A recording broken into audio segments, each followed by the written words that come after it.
चलिए स्टूडेंट, मैं हूं प्रमोद नखाते।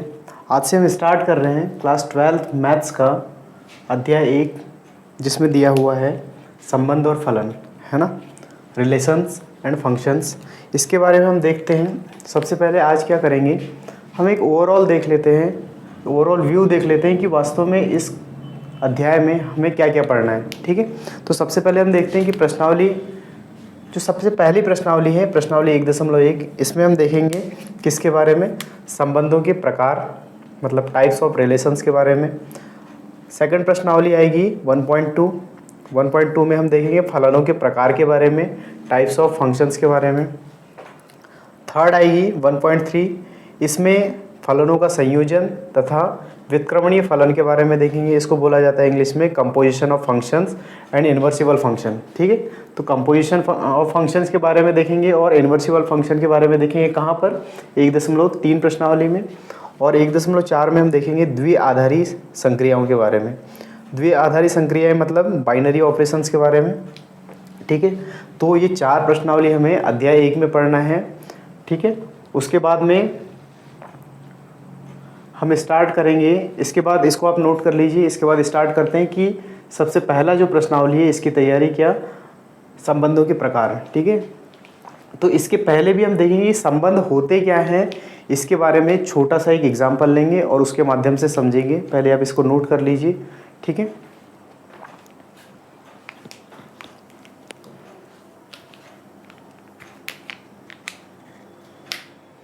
चलिए आपने नोट कर लिया होगा। इसके बाद हम देखते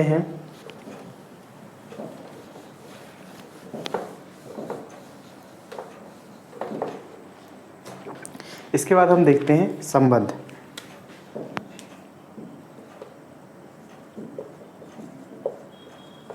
संबंध के बारे में, रिलेशंस के बारे में। ठीक है, अब बात करते हैं संबंध किस चीज़ का। ये तो मैथ्स है ना, क्लास 12 में ये संबंध और फलन। तो संबंध किसके बारे में, यहाँ पर हम देखेंगे दो समुच्चय होते हैं। समुच्चय हमने 11th क्लास में पढ़ा हुआ है। और यहाँ पर संबंध किसके बारे में देखेंगे, दो समुच्चय होंगे और दो समुच्चयों के अवयवों के बीच में संबंध देखेंगे इस टॉपिक में हम। ठीक है, तो एक एग्जाम्पल ले लेते हैं, उसके माध्यम से हम समझते हैं कि एक दो समुच्चय ले लेता हूँ। समुच्चय ए है और समुच्चय बी है। ठीक है, अब इनके बीच में जो रिलेशन होंगे इसको मैं आर से रिप्रेजेंट कर देता हूँ। ठीक है, समुच्चय ए और समुच्चय बी के बीच में जो संबंध होगा, जो रिलेशन होगा, इसको मैं आर से रिप्रेजेंट कर देता हूँ। कुछ अवयव हम ले लेते हैं। मान लीजिए यहाँ पर जो समुच्चय ए है और समुच्चय बी है, इसमें कुछ अवयव ले लेते हैं। जैसे यहाँ पे 1 2 3 4 अवयव ले लिया। कौन कौन से, 1 2 3 4। और उसके बाद समुच्चय जो बी है इसके भी अवयव ले लेते हैं हम। कितना, 3 4 5 6 और 7। ठीक है, 3 4 5 6 7। अब यहाँ देखते हैं कि क्या रिलेशंस हो सकते हैं समुच्चय ए और समुच्चय बी के अवयवों के बीच में। ठीक है, तो आगे बढ़ते हैं हम। ये मान लेते हैं कि एक का संबंध 3 से है, मतलब 1 का रिलेशन 3 से है, 2 का रिलेशन 4 से है, 3 का रिलेशन 5 से है और 4 का रिलेशन 6 से है। ठीक है, एक का संबंध 3 से है, 2 का संबंध 4 से है, 3 का संबंध 5 से और 4 का संबंध 6 से है। अब ये रिलेशंस की बात करेंगे। यहाँ पर एक और चीज़ हमने देखा था सबसे पहले 11th क्लास में कि यहाँ पर जो है कि जो समुच्चय ए के अवयव है इसको हम x मानते थे, समुच्चय बी के जो अवयव है इसको हम y मानते थे। ठीक है, अब इसके बाद इसके रिलेशन को कैसे दर्शाएंगे, तो इसके रिलेशन को इस टाइप से दर्शाते हैं कि जो संबंध है किसका, ए का बी से। ठीक है, समुच्चय जो है ए का बी से संबंध को इस तरीके से दर्शाया जाता है। अब इसको मैथ्स की भाषा में किस तरीके से बोला जाता है तो हम देखते हैं। इसको बोला जाएगा कि आर एक संबंध है, आर एक संबंध है। किसका संबंध है, समुच्चय ए। जो आर एक संबंध है जो समुच्चय ए से समुच्चय बी में परिभाषित है। ठीक है, आर एक संबंध है जो समुच्चय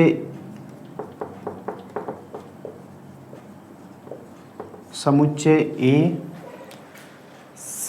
से समुच्चय बी में परिभाषित है। ठीक है, क्या आर एक रिलेशन है, आर एक संबंध है जो समुच्चय ए से समुच्चय बी में परिभाषित है। इस तरह से हम बोल सकते हैं यहाँ पर कि आर एक संबंध है जो समुच्चय ए से समुच्चय बी में परिभाषित है। ठीक है, अब यहाँ पर बात करते हैं जो हमने 11th में दो टाइप के समुच्चय के रूप देखा था।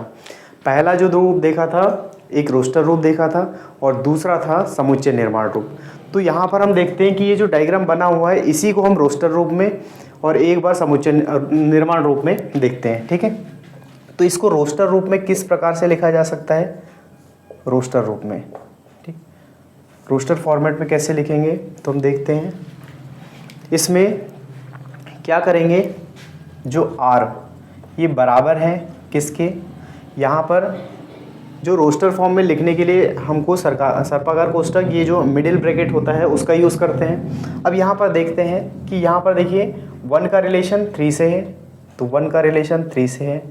अगली बार 2 का रिलेशन 4 से है, 3 का रिलेशन 5 से है और 4 का रिलेशन 6 से है। ठीक है, इस तरीके से हम लिख सकते हैं इसको, क्या जिसका रिलेशन है सिर्फ उसी को लिखना है। यहाँ पर देखिए 7 जो अवयव है समुच्चय बी का, एक अवयव 7 भी है, इसका समुच्चय ए के अवयव से कोई संबंध नहीं है। तो यहाँ पर हम रोस्टर रूप में, रोस्टर फॉर्मेट में यहाँ पर वो 7 नहीं लिखा जाएगा। क्यों नहीं लिखा जाएगा? क्योंकि उस 7 का संबंध समुच्चय ए के किसी भी अवयव से नहीं है। ठीक है, अब आगे बात करेंगे समुच्चय निर्माण रूप। ये तो रोस्टर रूप हो गया। ठीक है, समुच्चय निर्माण रूप देखते हैं। समुच्चय निर्माण रूप। अब समुच्चय निर्माण रूप में कैसे लिखेंगे तो हम देख लेते हैं कि जो आर है ये किसके बराबर है। यहाँ पर हम मान लेते हैं कि ये जो अवयव हैं कौन कौन से, एक्स और वाई, तो इसके बारे में पहले लिखना पड़ता है ब्रैकेट में एक्स वाई। ये सारी चीज़ें 11th में पड़ी हुई है, लेकिन फिर भी एक सरफेसली देख लेते हैं क्या होता है। ठीक है, यहाँ पर हम क्या करते हैं, एक्स और वाई क्या है, समुच्चय ए और समुच्चय बी के अवयव हैं, तो इसको नोट कर दिया। उसके बाद सच दैट, अब इसमें देखिए रिलेशन क्या है ना, इसके बारे में थोड़ा डिटेल में देखते हैं। यहाँ पे 1 में हमने कितना ऐड किया तो 3 आया। देखिए यहाँ पर 1 में +2 किया है तो 3 आया है, 2 में +2 किया है तो 4 आया है, 3 में +2 किया है तो 5 आया है, 4 में +2 किया है तो 6 आया है। इसका मतलब ये है कि जो ए के सारे अवयव हैं, समुच्चय ए के जो सारे अवयव है, इसमें +2 करने के बाद में समुच्चय बी के अवयव हमें प्राप्त हो रहे हैं। ठीक है, तो यहाँ पर ये बोल सकते हैं कि ये जो समुच्चय बी है इसके अवयव को हमने y माना था और समुच्चय ए के अवयव को हमने x मान लिया। तो हम ये बोल सकते हैं कि जो y की वैल्यू है वो x + 2 के बराबर है। इसका मतलब x में, इसका मतलब समुच्चय ए के जो भी अवयव है उसमें +2 कर दिया जाए तो हमें समुच्चय बी के अवयव मिल रहे हैं। इसका मतलब क्या लिख सकते हैं यहाँ पर, y = x + 2 ये लिखा जा सकता है। देखिए इसको क्यों लिखा है, क्योंकि जितने भी समुच्चय ए के अवयव है उसमें +2 करने के बाद में समुच्चय बी के अवयव प्राप्त हो रहे हैं। इसलिए हम क्या करेंगे, जो y की वैल्यू है x + 2 के बराबर लिख सकते हैं। उसके बाद हम देखते हैं कि यहाँ पर ये जो x है ये बिलोंग्स टू r हो जाएगा, सॉरी बिलोंग्स टू a हो जाएगा। ठीक है, क्यों हो जाएगा, क्योंकि x क्या है, समुच्चय a का अवयव है, तो हम लिख सकते हैं कि जो x है ये बिलोंग्स टू a हो जाएगा। और एक चीज़ बच गई, कौन सी, y, तो y बिलोंग्स टू b हो जाएगा। क्यों हो जाएगा, क्योंकि y जो है किसका अवयव है, समुच्चय b का अवयव है। इस प्रकार से हम इसके समुच्चय निर्माण रूप में इसको लिखा जा सकता है। ठीक है, जो भी संबंध है, और रोस्टर रूप में इस तरीके से लिखा जा सकता है। ठीक है, तो यहाँ से क्लियर हो रहा होगा।